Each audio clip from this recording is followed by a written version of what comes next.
I just wanted to welcome you to another episode of my newest series, Reading in Exile.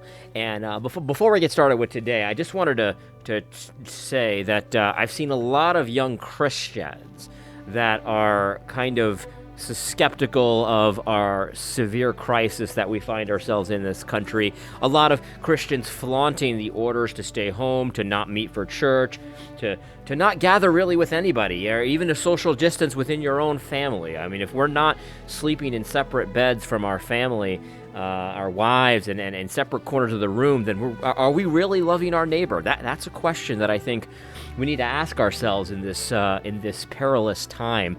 How do we love our neighbor? How do we show our reverence for the government? I mean, Romans 13 is in the Bible for a reason, and so I want to make sure that we're all taking this very seriously. I haven't seen my family in 2 weeks since the quarantine started, and so wear your mask, N95, wear your goggles, make sure you're not touching your face, make sure you're not doing anything. No, don't even look at me. I mean, let's just make sure that we're obeying the government where the government is inside of its purview. We all know that the government has been placed there by God for our good.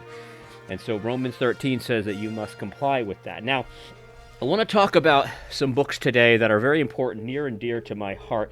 This is a book called Never Deal with a Dragon. It's an allegory of the gospel. It's a Shadowrun book from the Secrets of Power series, Volume 1. And it says on the cover, in 2050, magic is a commodity money cannot buy. This is a very important book, especially for a time like this, when so many people are trying to become magicians and sorcerers and mages of different kinds. Shadowrun is an interesting juxtaposition of magical fantasy and technology. It's a perfect allegory for the situation we find ourselves in today. The second book that I want to recommend reading today is Choose Your Enemies Carefully. This is, of course, the Volume 2 of the Secrets of Power trilogy.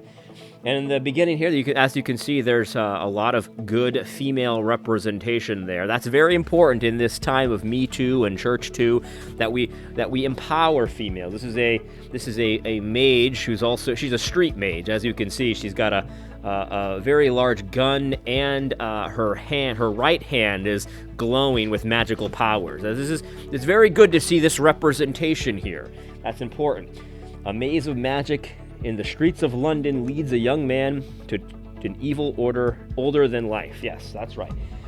And then finally, of course, Secrets of Power Volume 3, Find Your Own Truth. Now, this is very important. As you can see, the representation on the cover there's a shaman there, a shaman. And what I love about this is it represents indigenous peoples and, non-whites, persons of color. And find your own truth. That's so important because we need to listen to our brothers and sisters they don't look like us, they're not white.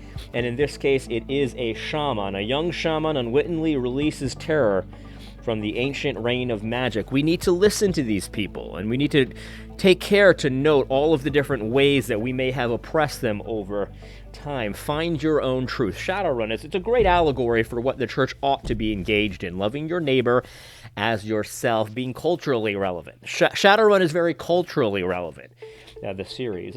And finally, I just was feeling a little bit humorous, a little bit, mischievous.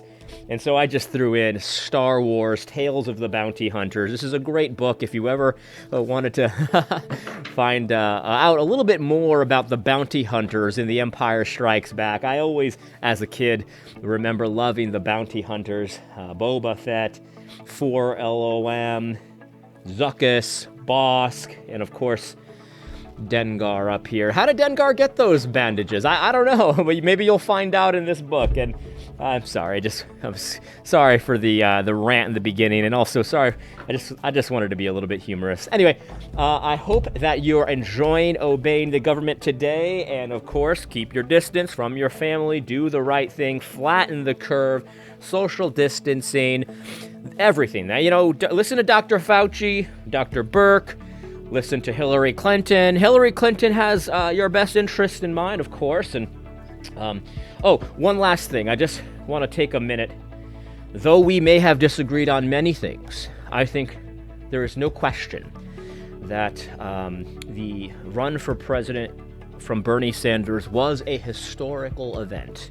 It was a historic run, and we can look at what he stood for. And as Christians, if we're going to love our neighbor as ourselves, there's so much in his platform that we can agree with, and we would want to, if we're going to be a people that loves their neighbor as their selves. Russell Moore signing off.